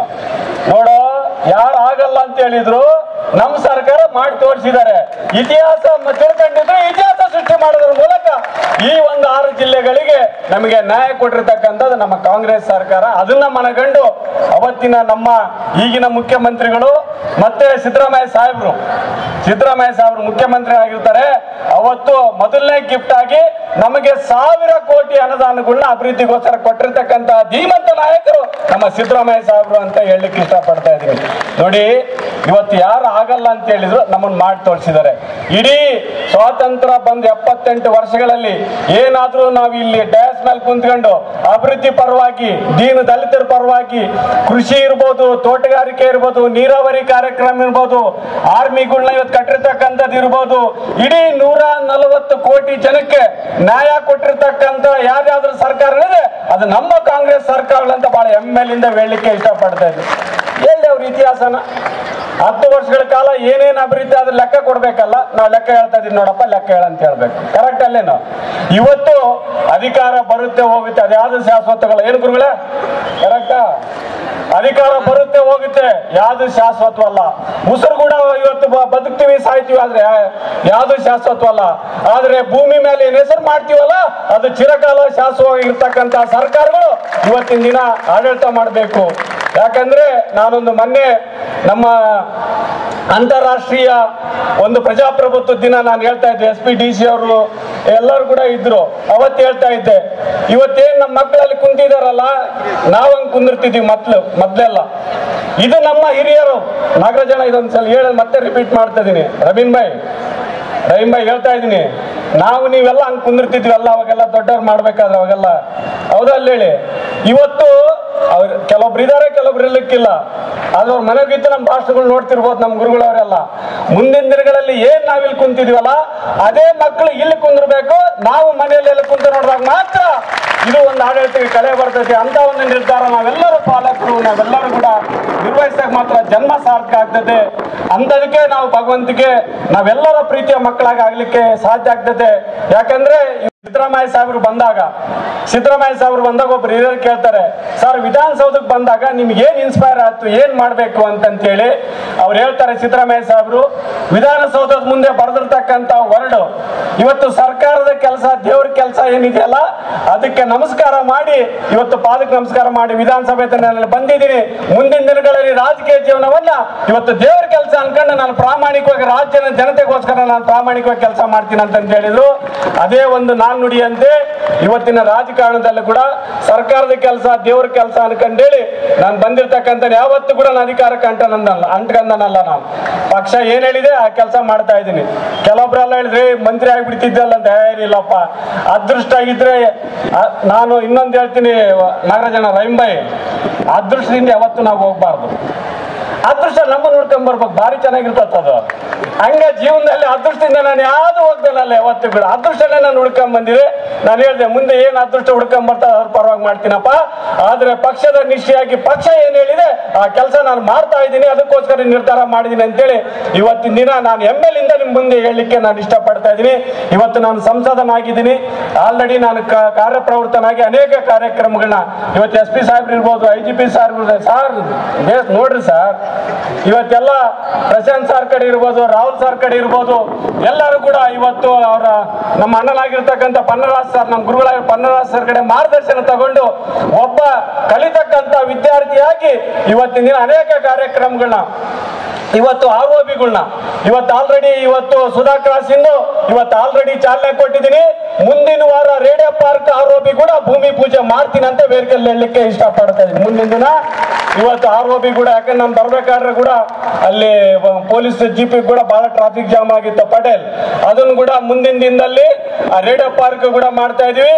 ಜೊತೆಗೆ ಅದೇ ರೀತಿಯಾಗಿ DC ಅವರು ನಾವೆಲ್ಲರೂ ಕೂಡ ಇವತ್ತು ವಿಸಿಟ್ ಮಾಡಿದೀವಿ. ಮೋತಿ ಸರ್ಕಲ್ ಬ್ರಿಡ್ಜ್ ಕೂಡ ಹೊಸ ಬ್ರಿಡ್ಜ್ ಮಾಡಕ್ಕೆ ಇನ್ನೊಂದು ವರ್ಷದಲ್ಲಿ ಚಾಲನೆ ಕೊಡ್ತೀನಿ ಅಂತ ವೇದಿಕೆಯಲ್ಲಿ ಹೇಳಲಿಕ್ಕೆ ಇಷ್ಟಪಡ್ತೇನೆ. ಅದೇ ರೀತಿಯಾಗಿ ಹೊಸಪೇಟೆಯಿಂದ ಗುತ್ತಿಮಠ ಅನೇಕ ಫ್ಲೈಓವರ್ಗಳು ಪಾಪ ಆಕ್ಸಿಡೆಂಟ್ ಇಲ್ದಂಗೆ ವರ್ಕ್ ಇನ್ನು ಸ್ಲೋ ಆಗಿ ನಡೀತದೆ. ಅದಕ್ಕೆ ಚುರುಕು ಕೊಟ್ಟು ಎಲ್ಲಾ ಫ್ಲೈಓವರ್ಗಳನ್ನ ಇವತ್ತು ಕುಡ್ತಿನಿ ಇರ್ಬೋದು, ಕಾರಿನೂರ್ ಹತ್ರ ಇರ್ಬೋದು, ಜೊತೆಗೆ ನಮ್ಮ ಬಳ್ಳಾರಿ ಎಂಟ್ರೆನ್ಸ್ ಆಗ್ತದಲ್ಲ ಬೈ, ಆ ಬಳ್ಳಾರಿ ಇದು ಕೂಡ ಬರ್ತಕ್ಕಂತ ಒಂದು ನಮ್ಮ ಕ್ರಾಸ್ ಲಿಂದ ಹಿಡ್ಕೊಂಡು ಸುಧಾ ಕ್ರಾಸ್ ಮಠ 4 ಲೈನ್ ಮಾಡಿ ಅದನ್ನು ಕೂಡ ಫ್ಲೈಓವರ್ ಮಾಡ್ತಕ್ಕಂತ ಒಂದು ಕಾರ್ಯಕ್ರಮ ಈಗ ಆಲ್ರೆಡಿ ನಾನು ಕೈಗೆ ಎತ್ಕೊಂಡಿದ್ದೀನಿ. ಅಭಿವೃದ್ಧಿ ಅನ್ನೋದು ನಿರಂತರವಾಗಿರುತ್ತೆ, ನಿಂತು ನೀರಾಗೋದಿಲ್ಲ. ಮುಂದಿನ ದಿನದಲ್ಲಿ ರಸ್ತೆ ಇರ್ಬೋದು, ರೈಲ್ ಇರ್ಬೋದು, ಸ್ಕಿಲ್ ಡೆವಲಪ್ಮೆಂಟ್ ಇರ್ಬೋದು, ಟೂರಿಸಂ ಇರ್ಬೋದು. ನಮ್ಮ ಇವತ್ತೇನು ನಮ್ಮ ರೈನ್ ಅವರು ಹೇಳ್ದಂಗೆ ಈ ಭಾಗದಲ್ಲಿ ನಮಗೆ ಅನೇಕ ಅನುದಾನಗಳಿದಾವೆ. ಪ್ಲಾನಿಂಗ್ ಇರ್ಬೇಕು ಎಲ್ಲದಕ್ಕೆ ಕೆಲಸ ಮಾಡೋದಕ್ಕೆ, ಆ ಜೋಶ್ ಇರ್ಬೇಕು ರಾಜಕಾರಣ ಮಾಡೋದಕ್ಕೆ.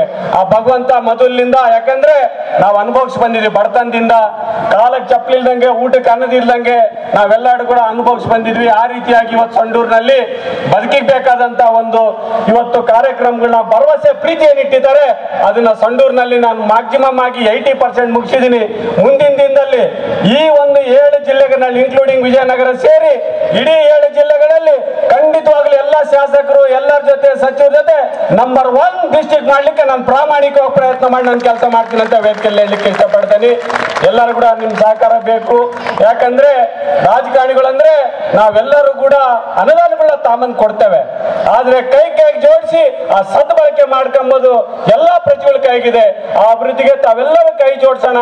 ಇವತ್ತು ಹೈದರಾಬಾದ್ ಕರ್ನಾಟಕದ ಕಲ್ಯಾಣ ಕರ್ನಾಟಕದ ಭಾಗದಲ್ಲಿ ಬಳ್ಳಾರಿ ನಂಬರ್ 1 ಮಾಡೋಣ. ಯಾಕಂದ್ರೆ ನಮ್ಗೆ KMRC ಅಮೌಂಟ್ ಇದೆ, DMF ಇದೆ, ಜೊತೆಗೆ ನಮ್ಗೆ ಆರ್ಟಿಕಲ್ 371J ಅನೇಕ ಇವತ್ತು ಅನುದಾನಗಳು ನಮಗೆ ಲಭ್ಯ ಇರೋದ್ರಿಂದ ಇದರಲ್ಲಿ ಮನಸ್ಸು ಬೇಕಷ್ಟೇ ಕೆಲಸ ಮಾಡೋದಕ್ಕೆ. ಇವತ್ತು ಒಳ್ಳೆ ಅಧಿಕಾರಿಗಳು ಎಲ್ಲರೂ ಕೂಡ ವೇದಿಕೆ ಮೇಲೆ ಇರ್ತಕ್ಕಂಥ ಅಧಿಕಾರಿಗಳು ಒಳ್ಳೆ ಕೆಲಸ ಮಾಡ್ತಾ ಇದ್ದಾರೆ, ಒಳ್ಳೆ ಕಾರ್ಪೊರೇಟ್ಸ್ ಇದ್ದಾರೆ, ಎಲ್ಲರೂ ಮೇಯರ್ಸ್ ಇದ್ದಾರೆ, ಎಲ್ಲರೂ ಇದ್ದಾರೆ. ಎಲ್ಲರೂ ಸೇರಿಸಿದ್ನಪ್ಪ ಅಂದ್ರೆ ಇವತ್ತು 5 ಬಳ್ಳು ಗುಡ್ಚಪಟ್ಟ ಒಗ್ಗಟ್ಟಾಗುತ್ತೆ. ಒಗ್ಗಟ್ಟಾದ್ರೆ ಶಕ್ತಿ ಬರುತ್ತೆ, ಆ ಶಕ್ತಿ ಬೆಳಕಾಗಿ ಹೊರಹೊಮ್ಮುತ್ತೆ. ಅಂತ ಒಂದು ವ್ಯವಸ್ಥೆ ನಾವೆಲ್ಲರೂ ಕೂಡ ಬಳ್ಳಾರಿ ಜಿಲ್ಲೆಯಲ್ಲಿ ಮಾಡೋಣ. ಇವತ್ತೇನು ಈ ಕಾರ್ಯಕ್ರಮಕ್ಕೆ ಎಲ್ಲರೂ ಮಕ್ಕಳು ಎಲ್ಲರೂ ಸೇರಿ ಸಚಿವರೊಂದಿಗೆ ಇವತ್ತು ಕಾರ್ಯಕ್ರಮವನ್ನ ನಾವು ಕರ್ನಾಟಕದ ಒಂದು ಉತ್ಸವವನ್ನು ಮಾಡಿದೀವಿ. ಇದು ಇಲ್ಲಿಗೆ ಒಂದೇ ದಿನಕ್ಕೆ ನಿಲ್ಲದೆ ವರ್ಷಾದ್ಯಂತ ನಾವೆಲ್ಲರೂ ಕೂಡ ಒಂದು ಉತ್ಸವವನ್ನು ಆಚರಿಸೋಣ.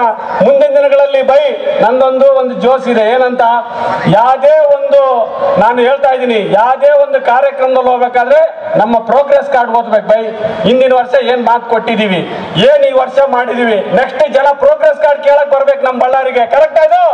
ಅಂತ ಒಂದು ಕಾರ್ಯಕ್ರಮದಲ್ಲಿ ನಾನು ಸೇರಿ, ಸಚಿವರು ಸೇರಿ, ನಮ್ಮ ಸರ್ಕಾರ ಸೇರಿ ಮುಂದಿನ ದಿನಗಳಲ್ಲಿ ಇವತ್ತು ನಮ್ಮ ಘನ ಸರ್ಕಾರದ ಮುಖ್ಯಮಂತ್ರಿಗಳು ಸಿದ್ದರಾಮಯ್ಯ ಸಾಹೇಬರು ಕೂಡ ಇವತ್ತು ಸಚಿವ ಸಂಪುಟ ಇವತ್ತು ಕಲಬುರಗಿಯಲ್ಲಿ ಆಯ್ಸಿದ್ದಾರೆ. ಉಪಮುಖ್ಯಮಂತ್ರಿಗಳಾಗಿರ್ತಕ್ಕಂಥ ಡಿ ಕೆ ಶಿವಕುಮಾರ್ ಸಾಹೇಬರು, ಅವರೆಲ್ಲರೂ ಸಚಿವ ಸಂಪುಟದ ಎಲ್ಲರೂ ಶಾಸಕರು, ನಾವೆಲ್ಲರೂ ಕೂಡ ಸೇರಿ ಮುಂದಿನ ದಿನಗಳಲ್ಲಿ ಏನೇನು ನಮ್ಮ ಕಾನ್ಸ್ಟಿಟ್ಯೂನ್ಸಿನಲ್ಲಿ ಅಭಿವೃದ್ಧಿ ಮಾಡಿದೀವಿ, ಏನೇನ್ ಜಿಲ್ಲೆಗೆ ಅಭಿವೃದ್ಧಿ ಮಾಡಿದೀವಿ, ಎಷ್ಟು ಜನ ಸುಖವಾಗಿದ್ದಾರೆ, ಎಷ್ಟು ಜನ ಲ್ಯಾಂಡ್ ಆರ್ಡರ್ ಇವತ್ತಿನ ದಿನ ನಮ್ಮ ಕಂಟ್ರೋಲ್ ಇಲ್ಲಿದೆ, ಇಂಥ ಒಂದು ಆಡಳಿತ ನಮ್ಮ ಬಳ್ಳಾರಿ ಜಿಲ್ಲೆಯಲ್ಲಿ ಮಾಡ್ಲಿಕ್ಕೆ ನಾವೆಲ್ಲರೂ ಶ್ರಮಿಸೋಣ. ಮುಂದಿನ ಮಕ್ಕಳಿಗೆ ಒಳ್ಳೆ ಭವಿಷ್ಯ ಕೊಡ್ತಕ್ಕಂತ ಒಂದು ಉತ್ಸವ ಮುಂದಿನ ದಿನದಲ್ಲಿ ಆಗ್ಲಿ ಅಂತ ಎಲ್ಲರಿಗೂ ಶುಭ ಕೋರಿ ನನ್ನ ಮಾತು ಮುಗಿಸ. ಧನ್ಯವಾದಗಳು, ನಮಸ್ಕಾರ. 114 ತಾಲೂಕುಗಳು ಹಿಂದುಳಿದ, ಅತಿ ಹಿಂದುಳಿದ, ಅತ್ಯಂತ ಹಿಂದುಳಿದ 3 ವರ್ಗಗಳು ಸೇರುತ್ತವೆ. ಅಲ್ಲಿ ರಿಲೇಟಿವ್ಲಿ ಫಾರ್ವರ್ಡ್, ಸಾಪೇಕ್ಷವಾಗಿ ಮುಂದುವರೆದಂತಹ ಕೆಲವೇ ತಾಲೂಕುಗಳಲ್ಲಿ ಬಳ್ಳಾರಿ ಹೊಸಪೇಟೆ ಇರ್ತದೆ. ಬಳ್ಳಾರಿ ನಗರ ಮತ್ತು ಹೊಸಪೇಟೆ ತಾಲೂಕು ಎರಡಿರ್ತದೆ ಅನ್ನುವಂಥ ಮಾತನ್ನು ಹೇಳ್ತಾ, ಅಲ್ಲಿ ಇದ್ದಂಥ 39 ಅತ್ಯಂತ ಹಿಂದುಳಿದ ತಾಲೂಕುಗಳಲ್ಲಿ 21 ತಾಲೂಕುಗಳು ಹೈದರಾಬಾದ್ ಗುಲ್ಬರ್ಗ ವಿಭಾಗದಲ್ಲಿ ಇದ್ದು ಅನ್ನುವಂಥದ್ದು ಬಹಳ ಮುಖ್ಯ. ಅದು ನಮಗೆ ಹೆಚ್ಚಿನ ಶಕ್ತಿಯನ್ನು ಕೊಟ್ಟು ಹೋರಾಟ ಮಾಡೋದಕ್ಕೆ. ಅಲ್ಲಿಂದ ನಾವು 2002ರಿಂದ ಸಂವಿಧಾನಾತ್ಮಕ ಹೋರಾಟ ಮಾಡಬೇಕು ಅನ್ನುವಂಥ ನಿಟ್ಟಿನಲ್ಲಿ 371D ಅಂತ ತೆಲಂಗಾಣದಲ್ಲಿ ಇತ್ತು. ಅದೇ ರೀತಿಯಲ್ಲಿ ನಾವು ಹೋರಾಟ ಮಾಡೋದಕ್ಕೆ ಪ್ರಾರಂಭ ಮಾಡಿದ್ವಿ. ಆಗಿನಿಂದ ಕೂಡ ನನ್ನನ್ನು ಜಿಲ್ಲಾಧ್ಯಕ್ಷನಾಗಿ ಮಾಡಿದ್ದಾರೆ. ನಿಮಗೆ ಬಹಳ ಒಂದು ಮುಖ್ಯವಾದ ವಿಷಯ ಹೇಳಬೇಕಾದ್ರೆ, 1990ರಲ್ಲಿ ನಾನು ಹೋರಾಟ ಮಾಡಿದಾಗ ಯಾರು ನನ್ನ ಜೊತೆಗಿದ್ರು ಅವ್ರು ಯಾರೂ ಇಲ್ಲ. ಅದಾದ್ಮೇಲೆ ನನ್ನ ನಂತರ ಸೇರಿದವರು ಇದ್ದಾರೆ. ನಾನು ಸತ್ರ ಈ ಚರಿತ್ರೆ ಹೇಳೋರು ಕೂಡ ಇರೋದಿಲ್ಲ ಅನ್ನುವಂಥ ಮಾತನ್ನು ಹೇಳ್ತಾ, ಬಹಳಷ್ಟು ಜನ ನೀವು ವಿದ್ಯಾರ್ಥಿಗಳು ಇದ್ರ ಬಗ್ಗೆ ಮನಗಾಣಬೇಕು. ಎಲ್ಲ ಸಂಘ ಸಂಸ್ಥೆಗಳು ಕೂಡ ಈ ಹೋರಾಟವನ್ನ ಗಟ್ಟಿಗೆ ಮುಂದಕ್ಕೆ ತಗೊಂಡು ಹೋಗ್ಬೇಕು ಅನ್ನುವಂಥ ಕೋರಿಕೆಯ ಜೊತೆಗೆ ಅದು ಮುಂದುವರೆದಾಗೆ 371D ಮಾಡಿದಾಗ, ಡಿ ಅಂತ ಕೇಳುವಾಗ 371D ಆಧಾರದ ಮೇಲೆ ನಮಗೂ ಕೂಡ ಒಂದು ಸಂವಿಧಾನಾತ್ಮಕವಾದ ಹಕ್ಕು ಕೊಡಿ ಅಂತ ಕೇಳಿದಾಗ, ಮತ್ತೊಮ್ಮೆ ಅವ್ರು ಹೇಳಿದಾಗೆ ಮಲ್ಲಿಕಾರ್ಜುನ್ ಖರ್ಗೆ ಸಾಹೇಬರಿಗೆ ನಾವೆಲ್ಲರೂ ಒಂದು ಜೋರಾದ ಚಪ್ಪಾಳೆಯನ್ನು ಕೊಡೋದ್ರ ಮೂಲಕ ಅವರಿಗೆ ಅಭಿನಂದನೆಗಳನ್ನು ಸಲ್ಲಿಸಬೇಕು. ಅವರ ಒಂದು ಗಟ್ಟಿತನದ ಮೂಲಕ ಈ ಸಂವಿಧಾನದ ತಿದ್ದುಪಡಿ ಸಾಧ್ಯ ಆಯಿತು ಅಂತ ಹೇಳ್ತಾ, ನಿಮಗೆ ಆ ಸಂವಿಧಾನದ 118ನೇ ಅಮೆಂಡ್ಮೆಂಟ್ ನೀವು ಓದಿದ್ರಿ. ಆ ಡ್ರಾಫ್ಟ್ ಅಲ್ಲಿ 3 ಲೈನ್ ಮಾತ್ರ ಓದ್ತೀನಿ ನಾನು. ಬಳ್ಳಾರಿ ಮತ್ತೊಮ್ಮೆ ಹೇಗೆ ಬಿಟ್ಟಿತ್ತು ಅಂತ. ಹೌದು, ಕರೆಕ್ಟ್ ಹೇಳಿದ್ರಿ. 118 ಅಮೆಂಡ್ಮೆಂಟ್ ಕರೆಕ್ಟ್ ಆಗಿ ಹೇಳಿರಿ. ಇಟ್ ಈಸ್ ಅಕಾರ್ಡಿಂಗ್ಲಿ, ಇದು statement of objects and reasons ಅಲ್ಲಿ ನಾನು 3 ಲೈನ್ ಮಾತ್ರ ಓದ್ತೀನಿ. It is accordingly proposed to insert a new article 371J in the Constitution to provide for special provisions for the erstwhile Hyderabad Karnataka areas. erstwhile Hyderabad Karnataka areas ಅಂದ್ರೆ ಬಳ್ಳಾರಿ ಬರಲ್ಲ ಅಲ್ಲಿ. Hyderabad Karnataka areas of the state of Karnataka, which consists of the districts of Gulbarga, Bidar, Raichur, Koppal and Yadgir. ಅಲ್ಲಿ ಮುಗಿದಾಗಿತ್ತು. ಮತ್ತೊಮ್ಮೆ ನಾವು ಇಲ್ಲಿ ಹೋರಾಟ ಕಟ್ಟೋದ್ರ ಮೂಲಕ doctor B Seshadri ಅವರು ಕೂಡ ನಂಜುಂಡಪ್ಪ ವರದಿಯಲ್ಲಿ ಒಬ್ಬ ಸದಸ್ಯರಾಗಿದ್ದು ಅಂತ ಹೇಳ್ತಾ, ಅವರ ಆ ಮಾರ್ಗದರ್ಶನದಲ್ಲಿ ಮತ್ತೆ 100 ಆರ್ಗನೈಸೇಷನ್ಸ್ ಸೇರಿ ನಾವು ಹೋರಾಟವನ್ನು ಮತ್ತೆ ಕಟ್ಕೊಂಡು ನನ್ನ ಅಧ್ಯಕ್ಷತೆಯಲ್ಲಿ ಹೋರಾಟ ಮಾಡಿದ ಮೇಲೆ ಮತ್ತೊಂದು ಲೈನ್ ಮುಂದೆ ಹೋಗ್ತೀನಿ. And additionally include Ballari district. ಈ ಚರಿತ್ರಾರ್ಹ ಬದಲಾವಣೆ ಸಂವಿಧಾನದಲ್ಲಿ ಆಗೋದಕ್ಕೆ ನಮ್ಮ ಹೋರಾಟ ಎಷ್ಟು ಕೆಲಸ ಮಾಡಿದೆ ಅನ್ನುವಂಥದ್ದನ್ನು ತಾವೆಲ್ಲ ತಿಳ್ಕೊಳ್ಬೇಕು ಅಂತ ಹೇಳ್ತಾ, ಈ ಹೋರಾಟದ ಮೂಲಕ ನಮಗೆ ಸಿಕ್ಕಿರುವಂಥದ್ದು ಏನು ಅಂತ ಹೇಳಿದ್ರೆ, ಶಿಕ್ಷಣ, ಉದ್ಯೋಗ ಮತ್ತು ಅಭಿವೃದ್ಧಿ 3 ಕ್ಷೇತ್ರಗಳಲ್ಲಿ ನಮಗೆ ಲಾಭ ಆಗಿದೆ. 2013ರಿಂದ ಬರೀ ಬಳ್ಳಾರಿ ಮೆಡಿಕಲ್ ಕಾಲೇಜಲ್ಲೇನೆ ಸುಮಾರು 45ರಿಂದ 47 ಹೆಚ್ಚಿಗೆ ಮೆಡಿಕಲ್ ಸೀಟ್ಗಳು ನಮ್ಮ ಹುಡುಗರಿಗೆ ಸಿಗ್ತಾ ಇದ್ದಾವೆ. ಇದು ಬಹಳ ಮುಖ್ಯವಾದಂಥ ವಿಷಯ. 371J ರಿಸರ್ವೇಶನ್ ಪ್ರಕಾರ ಅಂದ್ರೆ ಈ ಹೈದರಾಬಾದ್ ಕರ್ನಾಟಕದಲ್ಲಿ ಈಗಿರುವ 7 ಜಿಲ್ಲೆ ಏನಿದೆ, ಈ 7 ಜಿಲ್ಲೆಯಲ್ಲಿ ಹುಟ್ಟಿ ಬೆಳೆದಂತ 11-13ಕ್ಕಿಂತ ಹಿಂದೆ 10 ವರ್ಷ ಇಲ್ಲಿ ವಾಸಿಸಿರುವಂತವ್ರಿಗೆ 371J ಸರ್ಟಿಫಿಕೇಟ್ ಕೊಡ್ತಾರೆ. ಆ ಸರ್ಟಿಫಿಕೇಟ್ ಸುಮಾರು 4ರಿಂದ 5 ಲಕ್ಷ ಜನ ಬಳ್ಳಾರಿ ಜಿಲ್ಲೆನಲ್ಲೇ ತಗೊಂಡಿದ್ದಾರೆ. ಅವಿಭಾಜ್ಯ ಬಳ್ಳಾರಿ ಜಿಲ್ಲೆನಲ್ಲಿ ಅಲ್ಲಿ 70% ಸೀಟ್ಗಳು ಈ 7 ಜಿಲ್ಲೆಗಳಲ್ಲಿರುವಂತಹ ಎಲ್ಲ ಸರ್ಕಾರಿ ಮತ್ತು ಸರ್ಕಾರಿ ಅನುದಾನ ಪಡೆಯುವಂತ ಎಲ್ಲ ಶಾಲೆ ಕಾಲೇಜುಗಳಲ್ಲಿ 70% ಸೀಟ್ಗಳನ್ನ ನಮ್ಮ ಈ ಭಾಗದ ಲೋಕಲ್ ಏರಿಯಾ ಸ್ಟೂಡೆಂಟ್ಸಿಗೆ ಕೊಡಬೇಕು ಅಂತ ನಂಬರ್ 1. ನಂಬರ್ 2, ಹೊರ ರಾಜ್ಯದ ಮತ್ತು ರಾಜ್ಯ ಮಟ್ಟದ ಶಿಕ್ಷಣ ಸಂಸ್ಥೆಗಳಲ್ಲಿ 8% ರಿಸರ್ವೇಶನ್ ಕೊಡಬೇಕು ಅಂತ ಆಗಿದೆ. ಇದು ಮೊಟ್ಟ ಮೊದಲ ಜಯ ಎಜುಕೇಶನ್ ಎಜುಕೇಶನ್ ಕ್ಷೇತ್ರದಲ್ಲಿ ಅಂತ ಹೇಳೋದಕ್ಕೆ ಇಷ್ಟಪಡ್ತೇನೆ. ಎರಡನೇದು ಉದ್ಯೋಗದಲ್ಲಿ ABC ಕ್ಯಾಟಗರಿ ಇದೆ, 75, 70, 75, 80 ಈಗ 3 category, grade A, grade B, grade C and D. ಇವುಗಳಲ್ಲಿ ರಿಸರ್ವೇಶನ್ ನಮ್ಮಲ್ಲಿ 75, 80, 85% ಅಷ್ಟು ರಿಸರ್ವೇಶನ್ ಕೊಡಬೇಕಂತಲೂ, ಹೊರಗಡೆ ರಾಜ್ಯ ಮಟ್ಟದಲ್ಲಿ ಆಗುವಂತಹ ಉದ್ಯೋಗಗಳಲ್ಲಿ 8% ಮತ್ತು ಈವನ್ ಪ್ರಮೋಷನ್ಸ್ ಅಲ್ಲಿ ಕೂಡ 8% ಕೊಡಬೇಕು ಅಂತ ಆಗಿದೆ. ಇವೆರಡರಲ್ಲಿ ಕೂಡ ಅನುಷ್ಠಾನದಲ್ಲಿ ಬಹಳಷ್ಟು ಅನ್ಯಾಯಗಳಾಗ್ತಾ ಇದೆ. ಆದ್ರಿಂದ ನಾನು ಈ ವೇದಿಕೆ ಮೂಲಕ ನಮ್ಮ ಜನಪ್ರತಿನಿಧಿಗಳು ಕೇಳ್ಕೊಳ್ಳೋದು ಇಷ್ಟನೇ, ದಯವಿಟ್ಟು ಈ ಅಡಚಣೆಗಳು ಏನಿದಾವೆ ಅವನ್ನ ಸರಿಪಡಿಸಬೇಕು ಅಂತೇಳಿ ಒಂದೇ ಒಂದು ಉದಾಹರಣೆ ಹೇಳ್ತೇನೆ. ಮಣಿಪಾಲ್ ಕಾಲೇಜ್ ಮತ್ತು KLE ಸೊಸೈಟಿ ಇಬ್ಬರು ಕೂಡ ಹೈಕೋರ್ಟ್ ಅಲ್ಲಿ ಸ್ಟೇ ತಂದಿದ್ದಾರೆ. ಅವ್ರು 8% ಸೀಟ್ಗಳನ್ನು ಅವ್ರ ಕಾಲೇಜುಗಳಲ್ಲಿ ಕೊಡ್ತಾ ಇಲ್ಲ. ಆ ಸ್ಟೇ ಅನ್ನ ವೆಕೇಟ್ ಮಾಡುವ ಕೆಲಸ ಸರ್ಕಾರದಿಂದ ಆದ್ರೆ ಅಲ್ಲಿ 8% ಸೀಟ್ಗಳು ಕೂಡ ನಮಗೆ ಸಿಗುತ್ತೆ ಅನ್ನುವಂಥದ್ದನ್ನ ತಮಗೆ ಹೇಳ್ತಾ, ಕೊನೆಯದಾಗಿ ಈ ಫಂಡ್ಸ್ ಬಗ್ಗೆ ಒಂದಷ್ಟು ಮಾಹಿತಿ ಬಹಳ ಕಷ್ಟಪಟ್ಟು ತಂದಿದ್ದೀನಿ. ನನ್ನ ಶ್ರಮಕ್ಕೆ 2 ನಿಮಿಷ ಟೈಮ್ ಕೊಡಿ. ಇಲ್ಲಿ 2013ರಿಂದ KKRDB ಅಂತ ಆಯ್ತು. ಮೊದಲು HKRDB ಅಂತ ಮಾಡಿದ್ರು. ಇದು HKDB ಹೇಳಿದಾಗಲೇ 1990ರಲ್ಲಿ ಇದ್ದಿದ್ದು, ಅದು ಸಂವಿಧಾನಾತ್ಮಕವಾದಂಥ ಒಂದು ಮಂಡಳಿ ಆಗಿರಲಿಲ್ಲ. 1/1/2013ರಿಂದ ಅಸ್ತಿತ್ವಕ್ಕೆ ಬಂದಂತ 371J ಅನುಷ್ಠಾನದಲ್ಲಿ ಬರುವಂತ ಈಗಿರುವ KKRDB, Kalyana Karnataka regional development board, ಮುಂಚೆ HKRDB ಆಗಿತ್ತು. ಅದು ಕೂಡ 2011ರಲ್ಲೇ ಅಸ್ತಿತ್ವಕ್ಕೆ ಬಂತು ಮತ್ತು ಅದಕ್ಕೆ ಅಧ್ಯಕ್ಷರಾಗಿ ನಮ್ಮ ಗವರ್ನರ್ ಇರ್ತಾರೆ ಅಂತ ಹೇಳ್ತಾ 13-14ರಿಂದ 23-24ವರೆಗೆ 24-25ರದು ನಮ್ಮ ಹತ್ರ ಡಾಟಾ ಇಲ್ಲ. 13,228 ಕೋಟಿಗಳು ಬಿಡುಗಡೆ ಆಗಿದೆ ಇಡೀ ಹೈದರಾಬಾದ್ ಕರ್ನಾಟಕಕ್ಕೆ. ಅದರಲ್ಲಿ 10,342.9 ಕೋಟಿ ಖರ್ಚಾಗಿದೆ. 78% ಮಾತ್ರ ಖರ್ಚಾಗಿದೆ. ಇನ್ನು 22% ಖರ್ಚಾಗಿಲ್ಲ. ಅಲ್ಲಿ ನಮ್ಮ ಚುನಾಯಿತ ಪ್ರತಿನಿಧಿಗಳ ಜವಾಬ್ದಾರಿ ಹೆಚ್ಚಿದೆ ಅಂತ ಹೇಳ್ತಾ 23-24 ಅಂದ್ರೆ ಹಿಂದಿನ ವರ್ಷ ಬಜೆಟ್ ಅಲ್ಲಿ 3,000 ಕೋಟಿ ಕೊಟ್ಟಿದ್ದು. ನಾನು ಹೇಳ್ತಾ ಇರೋದು ಇಡೀ ಹೈದರಾಬಾದ್ ಕರ್ನಾಟಕ. ಇದಾದ ಕೂಡಲೇ ಬಳ್ಳಾರಿದು ಹೇಳ್ತೀನಿ, ನಾನು ಭಾಷಣ ಮುಗಿಸ್ತೀನಿ. ಬಜೆಟ್ 3,000 ಕೋಟಿ ಕೊಟ್ಟು 3,000 ಕೋಟಿ ಬಿಡುಗಡೆ ಮಾಡ್ತಾರೆ. 23-24ರಲ್ಲಿ 2,009.53 ಕೋಟಿಗಳು ಮಾತ್ರ ಖರ್ಚಾಗುತ್ತೆ. 67% ಮಾತ್ರ ಖರ್ಚಾಗಿದೆ. ಇನ್ನು 33% ಖರ್ಚು ಆಗಿಲ್ಲ ಅನ್ನುವಂಥದ್ದು ತಮ್ಮ ಗಮನಕ್ಕೆ ತರ್ತಾ ದಯವಿಟ್ಟು ಇದರ ಬಗ್ಗೆ ಗಮನ ಹರಿಸಬೇಕು. ಇಡೀ HKRDB ಇವತ್ತು ನಡೀತಿರುವಂತಹ ಒಂದು ಸಚಿವ ಸಂಪುಟ ಸಭೆಯಲ್ಲಿ ಕೂಡ ಇದು ಬಹುತೇಕ ಚರ್ಚೆಗೆ ಬರುತ್ತೆ ಅಂತ ತಿಳ್ಕೊಂಡಿದ್ದೀನಿ. ಇನ್ನು ಕೊನೆಯದಾಗಿ ಬಳ್ಳಾರಿಯ ಒಂದು ಸ್ಟ್ಯಾಟಿಸ್ಟಿಕ್ಸ್ ಹೇಳೋದಕ್ಕೆ ಇಷ್ಟಪಡ್ತೀನಿ. 21-22ನೇ ಇಸ್ವಿಯಲ್ಲಿ 255 ಕೋಟಿ ಕೊಟ್ಟಿದ್ರು, 176 ಕೋಟಿ ಮಾತ್ರ ಖರ್ಚು ಮಾಡಿದ್ದೇವೆ. ಮತ್ತು 2021-21ನೇ ಇಸ್ವಿಯಲ್ಲಿ 165 ಕೋಟಿ ಕೊಟ್ಟಿದ್ರು, 115 ಕೋಟಿ ಖರ್ಚು ಮಾಡಿದ್ದೇವೆ. 22-23ರಲ್ಲಿ ವಿಜಯನಗರ ಜಿಲ್ಲೆಯನ್ನು ಸಪರೇಟ್ ಮಾಡಿದ್ರು. ಆ ಸಪರೇಟ್ ಮಾಡಿದಾಗ ಅಲ್ಲಿಗೆ 213 ಕೋಟಿ ಕೊಟ್ಟಿದೆ, ಅಲ್ಲಿ ಕೇವಲ 85 ಕೋಟಿ ಖರ್ಚಾಗಿದೆ. ಇದೆಲ್ಲನೂ ಹೇಳ್ತಾ ಇದರಲ್ಲಿ ಯಾಕೆ ಈ ಮಾತುಗಳನ್ನು ಹೇಳಿದೆ ಅಂತ ಹೇಳಿದ್ರೆ, ಇತ್ತೀಚೆಗೆ ನಾನು ಪೇಪರ್ಲ್ಲಿ ಓದ್ತಾ ಇದ್ದೆ, ದಿಶಾ ಅಂತ ಒಂದು ಸಭೆಯಲ್ಲಿ ತುಕಾರಾಮ್ ಅವರು ಬಹಳ ವಿಸ್ತೃತವಾಗಿ ಚರ್ಚೆ ಮಾಡಿದ್ದಾರೆ. ಅದಕ್ಕಾಗಿ ನಾನು ಸಂಪೂರ್ಣ ಹೃದಯಪೂರ್ವಕವಾಗಿ ನಿಮ್ಮ ಮಾಹಿತಿಗೆ, ನಿಮ್ಮ ಕಮಿಟ್ಮೆಂಟ್ಗೆ ನಾನು ಸಲಾಂ ಮಾಡಿದ್ದೀನಿ ಅಂತ ಹೇಳಿ ಹೇಳ್ತಾ, ಅದೇ ರೀತಿ ತಾವು ಎಲ್ಲ ಚುನಾಯಿತ ಪ್ರತಿನಿಧಿಗಳು ಕೂಡ ಮಾಹಿತಿಯನ್ನು ಒದಗಿಸೋದ್ರ ಮೂಲಕ ಅವರ ಚರ್ಚೆಗಳಲ್ಲಿ ಒಳಪಡಿಸಬೇಕು. ಪಕ್ಷಾತೀತವಾಗಿ ದಯವಿಟ್ಟು ನೀವೆಲ್ಲರೂ ಸೇರಿ ಹೋರಾಟ ಮಾಡಬೇಕಿತ್ತು. ಎಲ್ಲ 90ನೇ ಇಸ್ವಿಯಲ್ಲಿ ಎಲ್ಲ ಪಕ್ಷದವರು ಸೇರಿ ಹೋರಾಟ ಮಾಡಿದ್ರಿಂದಲೇ HKDBಯಲ್ಲಿ ಬಳ್ಳಾರಿ ಸೇರಿಸೋದಕ್ಕೆ ಸಾಧ್ಯ ಆಯಿತು. ಅದೇ ರೀತಿ ಇಲ್ಲಿ ಎಲ್ಲ ಪಕ್ಷಗಳನ್ನು ಮೀರಿ ನಾವು ಇಲ್ಲಿಗೆ ಧ್ವನಿ ಎತ್ತಬೇಕು. ಈ ಧ್ವನಿ ಎತ್ತುವಾಗ 2 ಬಹಳ ಮುಖ್ಯವಾದ ಬೇಡಿಕೆ ನಾನು ಇಡ್ತಾ ಇದ್ದೇನೆ. ಮತ್ತೊಮ್ಮೆ ಆಗಲೇ ಮುಖ್ಯಮಂತ್ರಿಗಳು ಅನೌನ್ಸ್ ಮಾಡಿದ್ದಾರೆ, ನಂಜುಂಡಪ್ಪ ವರದಿಯ ಒಂದು ಅನುಷ್ಠಾನ ಆಗಬೇಕಾಗಿದೆಯಲ್ಲ, ಅನುಷ್ಠಾನದಲ್ಲಿ ಅನ್ಯಾಯಗಳಾಗ್ತಾ ಇದೆ.